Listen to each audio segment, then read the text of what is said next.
Hello everyone, আসসালামু আলাইকুম। Welcome back to my channel Kaniz ব্লগে আপনাদেরকে স্বাগতম। এই তো আমি শুরু করে দিয়েছি আমার দুপুরে রান্নাবান্না। আমার হাজব্যান্ড নিয়ে আসছিল, কি দেখতে পাচ্ছেন, ডুমুর নিয়ে আসছিল। কি করব ভাবতেছিলাম, ভাবতে ভাবতে ডুমুর দেখে তো আমার প্রথমে রাগ হয়ে গিয়েছিল। ভাবছি কি করব, হঠাৎই মনে হলো যে এটাকে কুচি কুচি করে কাটি। খুবই ছোট ছোট করে কেটে নিয়েছিলাম। তারপরে এটাকে সরিষার তেলের মধ্যে দিয়ে দিয়েছিলাম, সুন্দর করে কড়া করে ভেজে নিয়েছিলাম। তারপরে নিয়েছিলাম পেঁয়াজ, কাঁচামরিচ এবং পর্যাপ্ত পরিমাণে রসুন নিয়েছিলাম। রসুনের পরিমাণটা একটু বেশি নিতে হবে, তাহলে এর স্বাদ দ্বিগুণ বেড়ে যাবে। তাই তো আমি রসুন পরিমাণ মতো নিয়েছিলাম। এবার এটাকে ব্লেন্ড করে হাজব্যান্ডের সামনে দেওয়ার সাথে সাথে সে তো ভাবছে যে, সে বলছে যে আমি যেন অমৃত খাচ্ছি। তার তো খুবই পছন্দ হয়েছিল। এটা আমি ব্লেন্ড করে নিয়েছিলাম। আপনারা যারা ব্লেন্ড না করতে পারেন তারা অবশ্যই পাটায় বেটে নেবেন, সেটা আরও বেশি টেস্টি হবে।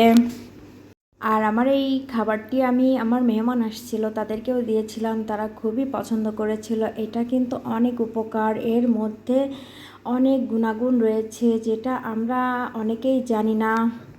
যে কোনো খাবার একটু বুদ্ধি করে, একটু স্বাদ মতন করলে কিন্তু খুবই টেস্ট হয়।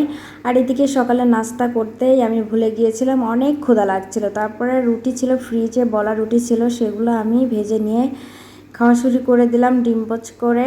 আর এদিকে আমার অনেকগুলা দারচিনি কিনে এনেছিলাম, এগুলো ছোটো ছোটো করে টুকরা করে রাখবো, সেটাও ভুলে গিয়েছিলাম।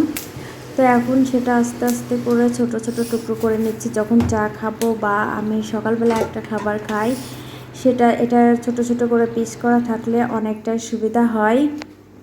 এইদিকে আমি একটা ডিম নিয়ে নিলাম, রুটির সঙ্গে একটু পোচ করে খাবো, কারণ ডিম পোচ সাধারণত আমি খুবই কম খাই। আমার হাজব্যান্ড এবং আমার মেয়ে প্রচুর খায় ডিম পোচ, বাট আমার অতটা পছন্দ না। কিন্তু তাড়াতাড়ির সময় কি আর করার, পেটেও লাগছে অনেক ক্ষুধা, তা আর কি ডিমটা পোচ করে রুটির সঙ্গে খাবো। অনেক ক্ষুধা লাগছে, অনেক সকালবেলা থেকে কাজ করতে করতে খাওয়ার কথাই ভুলে গিয়েছিলাম। তো অনেক ক্ষুধা লাগছিল, তো এই রুটি দুইটা এবং ডিম পোচটা খেয়ে আলহামদুলিল্লাহ, আল্লাহর কাছে অনেক অনেক শুকরিয়া। তার এদিকে আমি পটলগুলা সুন্দর করে ফেলে নিয়েছি এবং বিচির যে খোলসটা সেটা আমি সম্পূর্ণই ফেলে দিয়েছি। আর এই যে পটলগুলো দেখতে পাচ্ছেন, এগুলো আমি সুন্দর করে চিকন করে লম্বা লম্বা করে কেটে নিয়েছি। এগুলো এবার আমি মচমচা করে ভেজে নিব। লবণ দিয়ে আমি এগুলাকে মেখে রেখেছিলাম। এবার সুন্দর করে মচমচা করে ভেজে নিয়ে এবং এর সঙ্গে আরও ভাজবো হচ্ছে রসুন। এই যে পটলগুলো আমার ভাজা হয়ে গেছে, এবার আমি আর একটা বাটিতে এগুলো তুলে রাখতেছি। এদিকে রসুন পেঁয়াজ আমি আগে থেকেই কেটে রেখেছিলাম এবং মরিচগুলোও রেডি করে রেখেছিলাম। এবার একসঙ্গে এগুলা ভাজবো। এগুলো একটু সময় নিয়ে সুন্দর করে একটু কড়া করে ভাজতে হবে। এগুলো যেহেতু ভর্তা হবে, তো যত আপনি মচমচা করে ভাজবেন ততই কিন্তু আপনার এটা ফিনিশিং মানে মিহি হবে আর কি, খেতেও কিন্তু খুবই টেস্ট হবে। পেঁয়াজগুলো এরকম লাল হয়ে গেলে আমি এবার কালো জিরাগুলো দিয়ে দিব।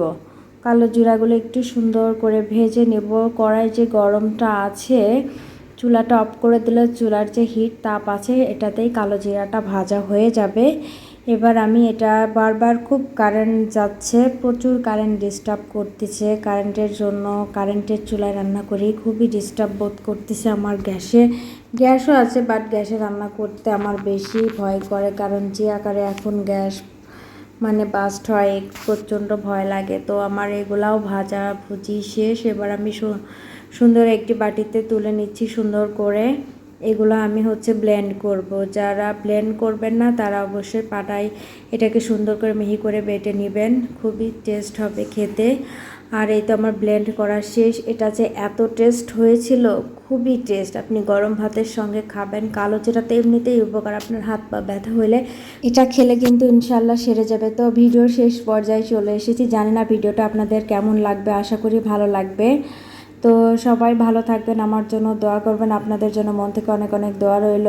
ভালো থাকবেন সবাই, আল্লাহ হাফেজ।